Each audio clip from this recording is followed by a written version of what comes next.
अब इस गर्म धरती पर तब कोई ओशंस नहीं था और तभी धरती अपने सबसे प्राचीन ओशन से पूरी तरह ढक गया। धरती पर रहने वाले एनिमल्स के 90% स्पीसीज का सफाया कर दिया था। इनमें मेजर एवोल्यूशन हुआ और ह्यूमन स्पीसीज 2 लेग्स पर चलने लगे।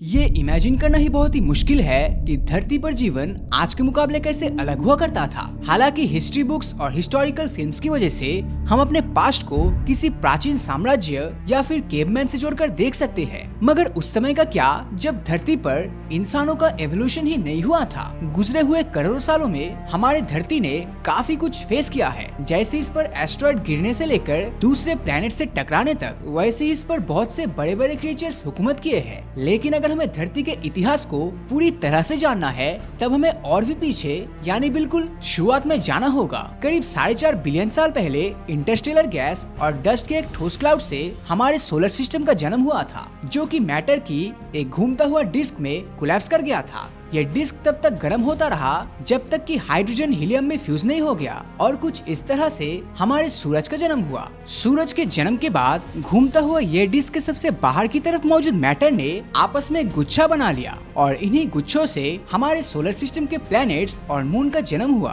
और धीरे धीरे ये प्लैनेट्स और मून और ज्यादा मैटर इकट्ठा करते करते न सिर्फ इनका साइज बढ़ा बल्कि स्फेरिकल भी होता गया। डिस्क के सबसे बाहर के रीजन में जो गुच्छे थे वो मोस्टली आइस, लिक्विड और गैसेस से बने थे। जैसे नेपच्यून, यूरेनस और जो सूरज के करीब मौजूद था वो रॉकी मटेरियल से धरती और मार्स जैसे इनर प्लैनेट्स का फॉर्मेशन हुआ। शुरुआती टाइम में धरती वोल्केनिकली बहुत ही ज्यादा एक्टिव हुआ करता था, मतलब कि इस पर हर तरफ से हाइड्रोजन सल्फाइड, मीथेन और कार्बन डाइऑक्साइड जैसे गैसेस निकलते थे और इन्हीं सभी गैसेस से मिलकर धरती का फर्स्ट एटमॉस्फेयर बना। ये एक ऐसा समय था जब धरती पर लगातार एस्ट्रॉयड और कॉमेट्स गिरते रहते थे और इसी दौरान धरती ने अपने हिस्ट्री का सबसे खतरनाक टक्कर देखा। दरअसल उस समय थिया नाम का एक मार्स के जितने साइज का प्लेनेट धरती से टकराया था, जिसका टक्कर इतना भयंकर था कि धरती के ऑर्बिट में हर तरफ मैटर के टुकड़े घूमने लगे, जो बाद में धरती की ग्रेविटी की वजह से एक दूसरे के साथ जुड़ गया और इसी के चलते हमारे चांद का फॉर्मेशन हुआ। अब इस गर्म धरती पर तब कोई ओशंस नहीं था और यहाँ जो भी वाटर एग्जिस्ट करता था वो सब गैसेस के फॉर्म में जमा हुआ था। फिर करीब 3.8 बिलियन साल पहले हमारा धरती इतना ठंडा हो गया कि इस पर वाटर लिक्विड फॉर्म में पाया जाने लगा और तभी धरती अपने सबसे प्राचीन ओशन से पूरी तरह ढक गया। H2O, जो कि जीवन के लिए सबसे जरूरी एलिमेंट है, उसकी वजह से लगभग 3.7 बिलियन साल पहले धरती पर जीवन की उत्पत्ति हुई, जो कि स्टार्टिंग में माइक्रोस्कोपिक ऑर्गेनिज्म के रूप में एग्जिस्ट करता था। लेकिन करीब 1 बिलियन साल बाद इन ऑर्गेनिजम्स में से कुछ ने दुनिया के एवोल्यूशन को ही हमेशा के लिए बदल कर रख दिया। पूरी तरह से ओशन से ढका हुआ धरती पर कॉन्टिनेंट्स इमर्ज होने लग गए, जिन्हें साइंटिस्ट ने क्रेटेंस नाम दिया। अब जैसे ही ओशन से ज्यादा जमीन बाहर निकलने लगे तब दुनिया को अपना पहला सुपर कॉन्टिनेंट वल्ब्रा मिला, जो असल में एक सुपर कॉन्टिनेंट तो बिल्कुल भी नहीं था, क्योंकि साइंटिस्ट के अनुसार ये ऑस्ट्रेलिया से भी छोटा हुआ करता था। करीब 2.4 बिलियन साल पहले साइनोबैक्टीरिया में एवोल्यूशन हुआ, जिसके बाद धरती को अपना फर्स्ट फोटोसिंथेसाइजर मिला, जो कि एक तरह का ऑक्सीजन प्रोड्यूसर था और जिनकी मदद से ही धरती का एटमॉस्फेयर हम इंसानों के रहने लायक बनने वाला था।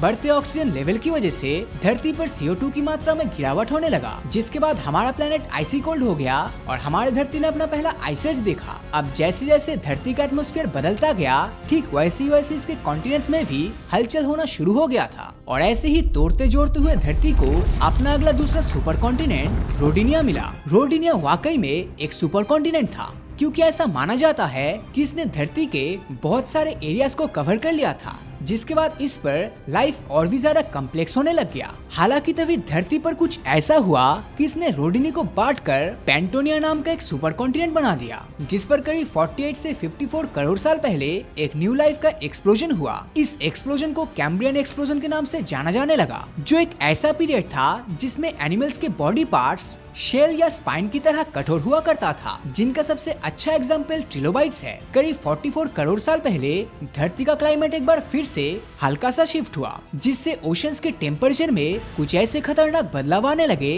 कि धरती ने अपना पहला मास एक्सटिंक्शन इवेंट यानी कि ओर्डोविशियन सुलेरियन एक्सटिंक्शन को नोटिस किया था, जिसमें धरती के ज्यादातर लाइफ खत्म हो गए। ये वही लाइफ फॉर्म था जिसने आज के हमारे इकोसिस्टम का रूट बिछाया था। मगर 35 से 42 करोड़ साल पहले धरती की मिट्टी से पहला प्लांट उगना शुरू हुआ, जिसके बाद जानवर पानी से निकलकर पहली बार जमीन पर पहुंचे। आज से 25 करोड़ साल पहले धरती ने अपना आखिरी सुपर कॉन्टिनेंट पैंजिया को विटनेस किया। अनलकीली ये वही दौर था जब धरती अपने इतिहास के सबसे खतरनाक mass extinction event great dying से गुजर रहा था। अब इस इवेंट में ग्रीन हाउस गैसेस और ग्लोबल वार्मिंग इतना ज्यादा बढ़ गया था कि इसने धरती पर रहने वाले एनिमल्स के 90% स्पीसीज का सफाया कर दिया था। मगर इसी मास एक्सटिंक्शन की वजह से धरती के बचे हुए एनिमल्स में एवोल्यूशन हुआ और करीब 23 से 24 करोड़ साल पहले यहाँ डायनासोर्स ओरिजिनेट हुए, जिन्होंने अगले 15 करोड़ सालों तक धरती पर राज किया। अब अगर आप इस समय जिंदा होते तब आपको न सिर्फ धरती के इतिहास का सबसे बड़ा जीव यानी कि न सिर्फ सौरोपॉड अर्जेंटिनोसॉरस अपनी आंखों से देखने को मिलता,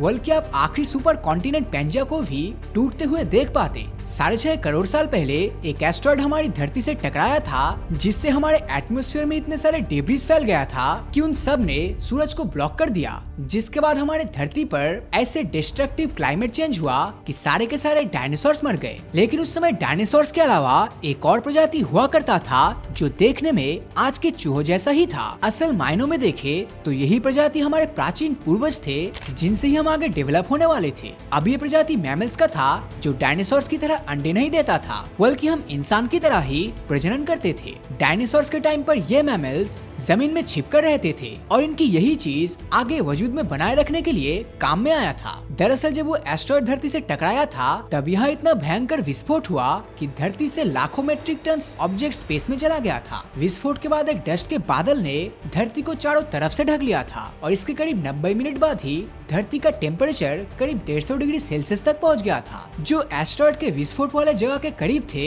वो तुरंत ही गर्मी की वजह से मर गए थे। साथ ही जो दूर थे वो भी अचानक से बड़ी इस हीट को बर्दाश्त नहीं कर सके, जिससे धरती का लगभग 75% आबादी खत्म हो गया। हालांकि ये एंड किसी दूसरे प्रजाति के लिए एक न्यू स्टार्टिंग फॉर्म था। मैं यहाँ पर बात कर रहा हूँ मैमल्स की, जिन्होंने खुद को इस विनाशकारी घटना से बचा लिया था, क्योंकि एक तो ये जमीन के अंदर रहते थे और दूसरा इन्होंने जिंदा रहने के लिए सब कुछ खाना शुरू कर दिया था। अब खत्म हो चुके डायनासोर्स के अवशेष आज भी धरती पर मौजूद है, जिनकी मदद से ही हम इनके एग्जिस्टेंस के बारे में जान पाए हैं। जिस धरती पर एक समय डायनासोर्स का राज था, उस पर करीब 5 करोड़ साल पहले मैमल्स का हुकूमत हो गया, क्योंकि डायनासोर्स के ना होने से इन्हें धरती पर कोई बड़ा खतरा नहीं था, जिसके चलते ये पूरे धरती पर फैलते चले गए और इनमें मेजर एवोल्यूशन हुआ। इसके साथ ही धरती पर दिन करीब 24 घंटे का होने लगा और इसका एवरेज टेम्परेचर भी 24 डिग्री सेल्सियस के आसपास आ गया। इसके बाद करीब 60 लाख साल पहले धरती पर सबसे प्राचीन ह्यूमंस का ओरिजिन हुआ, जिनकी स्पीसीज को सहेलैंथ्रोपॉस कहा जाता है,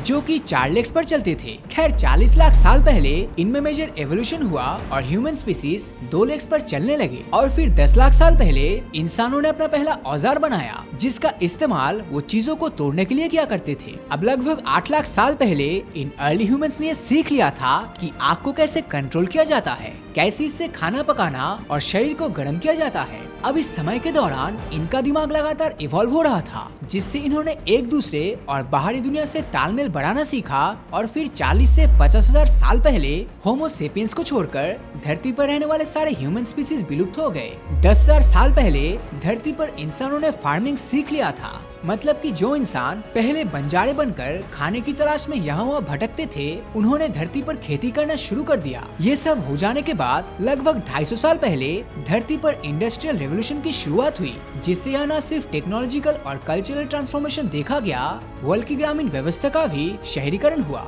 कुछ इसी तरह हम इंसानों की आबादी लगातार बढ़ता गया और साल 1804 तक हमारा पॉपुलेशन 100 करोड़ तक पहुंच गया था। साल 1927 में हमने पॉपुलेशन के मामले में 200 करोड़ के आंकड़े को टच कर लिया और 1960 के बाद से ही हम इंसान इतनी तेजी से ग्रो कर रहे हैं कि आज हमारा पॉपुलेशन 500 करोड़ से भी ज्यादा हो गया है। अब इतने आगे जाने के बाद अब धरती पर एक बार फिर से क्लाइमेट चेंज की प्रक्रिया शुरू हो गया है जिससे ह्यूमन से लेकर बाकी दूसरे क्रिएचर भी सफर कर रहे हैं। धरती ने पास्ट में बहुत से मास एक्सटिंक्शन इवेंट को देखा है और इस क्लाइमेट चेंज से हमारी बायोडाइवर्सिटी कुछ इस तरह से तबाह होगा कि हम एक बार फिर से मास एक्सटिंक्शन इवेंट के सामने खड़े होंगे। तो दोस्तों, इस बारे में आपकी क्या ओपिनियन है नीचे कमेंट में जरूर बताना। और अगर ये वीडियो आपको अच्छा लगा हो तो इस वीडियो को लाइक और अपने दोस्तों के साथ शेयर करना मत भूलना। और अगर अभी तक आपने हमारे चैनल को सब्सक्राइब नहीं किया है तो सब्सक्राइब करके नोटिफिकेशन बेल को ऑन कर दीजिए, क्योंकि मैं ऐसी वीडियोस हर हफ्ते लाता रहता हूँ। तो मिलता हूँ आपसे अगले वीडियो में, और हमेशा की तरह थैंक्स फॉर वॉचिंग।